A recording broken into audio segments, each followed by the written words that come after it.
Metro রেলের চাকরি পাচ্ছেন বিয়ারিং প্যাড পরে নিহত আজাদের স্ত্রী।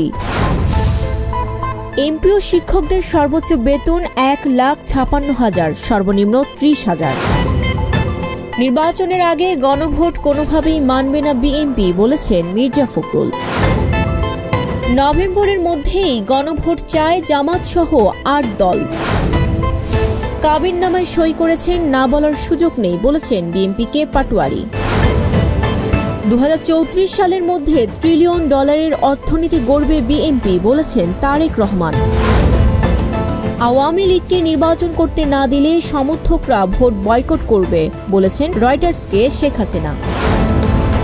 ঘূর্ণিঝড় মেলিসার তাণ্ডবে 30 জনের মৃত্যু। সামিরাকে বিয়েতে রাজি করাতে আত্মহত্যার চেষ্টা করেছিলেন সালমান। অসুস্থ মাহমুদুল্লাহর জন্য দোয়া চাইলেন স্ত্রী।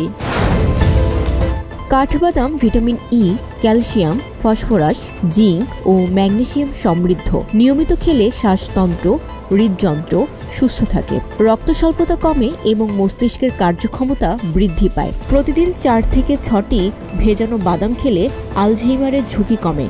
এছাড়া এটি ওজন নিয়ন্ত্রণে সহায়তা করে, খারাপ কোলেস্টেরল কমায় এবং হার্ট অ্যাটাক ও স্ট্রোকের ঝুঁকি কমাতে সাহায্য করে। ডায়াবেটিস ও কোলন ক্যান্সার প্রতিরোধেও কার্যকর। সুতরাং কাঠবাদাম শুধু সুস্বাদুই নয়, স্বাস্থ্যসম্মত জীবনযাপনের গুরুত্বপূর্ণ অংশ।